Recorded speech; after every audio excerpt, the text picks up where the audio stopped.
I see more fear than love. There's only fear and love. That's the duality there. And most people are absolutely motivated by fear, by the fear of to avoid the nothing that you are, the fear of having a no self.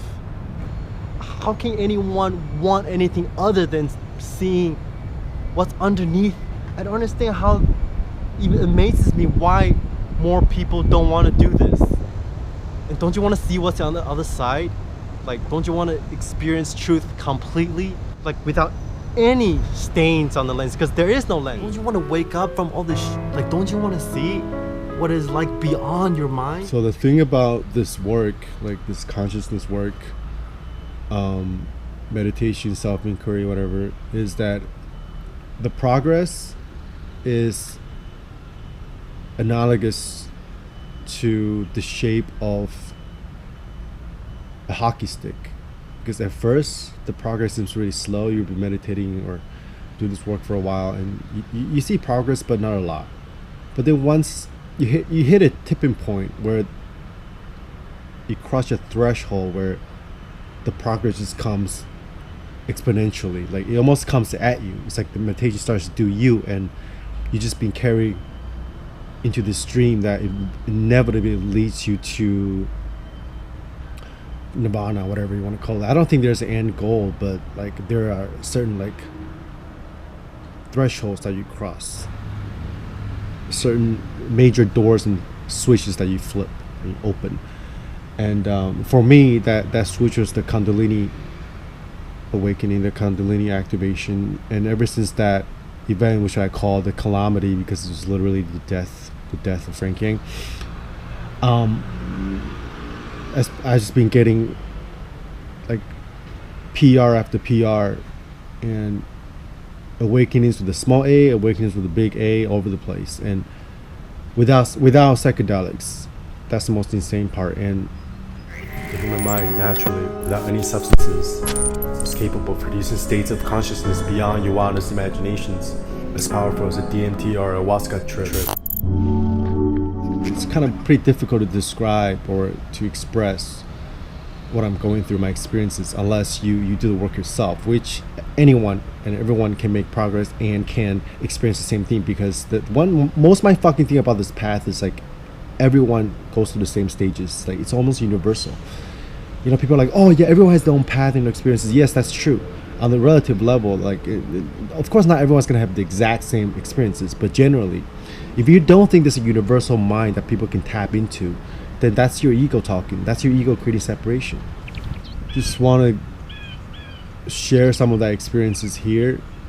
Just like what I'm doing here is almost like performance art. That you think about it, it's almost like everything that I've been doing before. You know, like with a banana and milk, and with violin, with fitness even. At the end of this video, I'm going to give you some book recommendations, because people have been asking me about like, oh, what book can I read to like have those experiences and to get started on this work. The thing is, like, nothing that I've been saying for a while now is conceptual. It's like it's all from direct experience. You're entering the dark night territory. It's a standard stage on the path. And if you can get through this, I promise you'll find what you're looking for. Pretend it's a video game. You just look back and you see how everything has always been perfect. You just laugh at the cover joke. Write a punchline.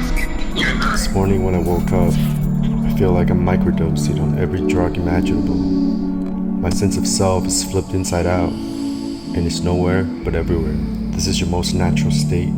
See the mind and muscle. In place of my head and my body is a 360-degree mirror made up of infinite number of eyeballs, each one fully awake. This is the first time I've ever gone out in the midst of the world since. When people are talking to me now, I just feel like they're staring into an empty space. I'm like, how do you even know that I'm here? But of course they see me as a form, as a character, but from the ultimate perspective, I'm like, damn, how do you know that I'm even here? They're just talking to air. Just like they're peeking through this mirror without a reflection. They're making a reflection of themselves through the illusionary perception of quote unquote me. So it's very interesting. But I'm not saying it doesn't exist. On the relative level, all of this exists. But right now I'm just like kind of soaking in the bliss of the ultimate, of the transcendence. Like after my second dark night, like my perception has like changed like a little bit, like not a lot, but the upgrade is like the same type. It's just like this, like, well, like my thought, like yesterday I was walking around, my thoughts, like all my thoughts, which is what makes up my the avatar of my character, thoughts and feelings shrunk by a lot. So it was almost like a nucleus inside an atom, and then like sometimes it gets a little bigger, but I can just be aware of it and scan it, or in meditation I can even like shrink it down to the size of like a singularity, and then it just like nothing.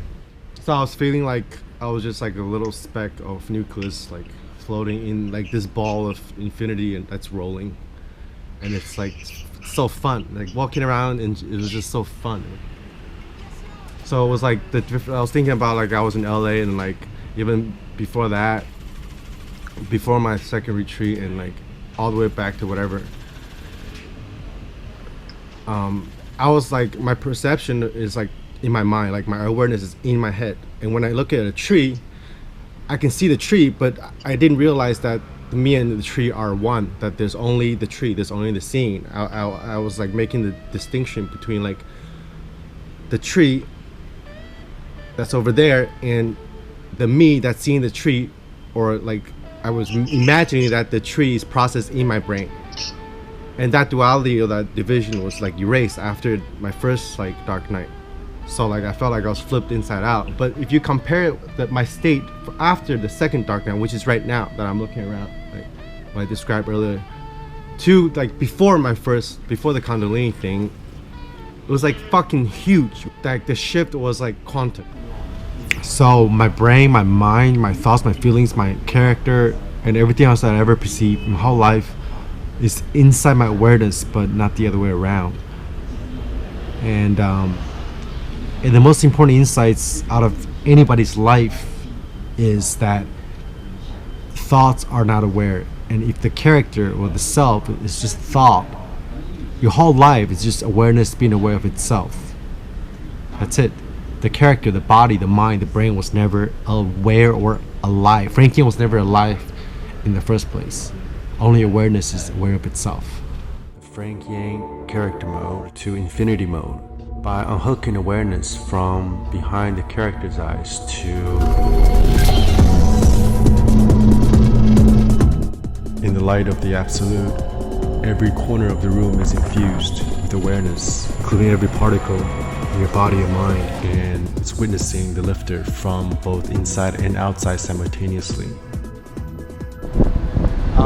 Things are a lot more misty. Like everything seems like cartoons.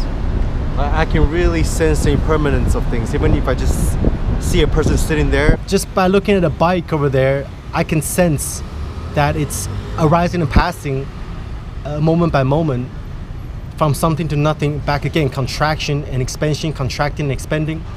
I can sense the impermanence of my body in a much more subtle and microscopic and fine-grained way. So it's everything else. It's just like, it's hard to explain. Everything feels paper thin, feather light. I feel like a plastic bag in American Beauty. Everything's plastic bags. And it's just everything's dissolving moment by moment. Another way to look at it is this. When I started my journey, my perception of objects and people and the self is like an object, like solidified, solid. And then it turns into a liquid. It's liquefied, like lava. And then finally right now I'm perceiving everything as like smoke. Just completely groundless. Or air. And that's what spirituality is about. It's about recognizing that you are breathing air. That air is consciousness. But then people can't see it because it's all around them. But once you recognize it, it's infinite, it's everywhere but nowhere. But the funny thing is, it could also seem very heavy. Sometimes I feel like everything is super heavy. Like everything just standing still, like everything is just like a rock, like a crystal rock. I know it's clear, everything is empty, but it's super, the stillness is so profound, it's so pronounced that it feels extremely heavy. And this density of the now is what Eckhart Tolle meant by the power of now. And because of this density, again, the emptiness that is so quote unquote heavy because it's not moving, it's unborn, it's eternal. So because of the density of the now, of the emptiness, form is able to dance on it even more freely and more fluidly. So the books that I recommend are Power of Now by Eckhart Tolle, and Sam Harris' Waking Up is good if you're coming from a scientific materialistic paradigm. It's a good introduction too. He cuts well out of the bullshit of like the woo-woo new age stuff. Xi Jinping, Science of Enlightenment, A Shift into Freedom by Locke Kelly. That's a good book if you just want to be directly aware of awareness without much like mindfulness practice. Number 5, the Mindful Geek by Michael Taft. Jed McKenna should be like the second on the list, because all the other ones are just like, sort of like based more on like techniques and practice. But if you just get into it, read The Power of Now and then read Jed McKenna, you fuck up your mind. And read Sam Harris. Okay, and then another book I recommend, if this is for people who are pretty advanced into the practice already, pretty deep into it already, Daniel Ingram, Master the Core Teaching of the Buddha.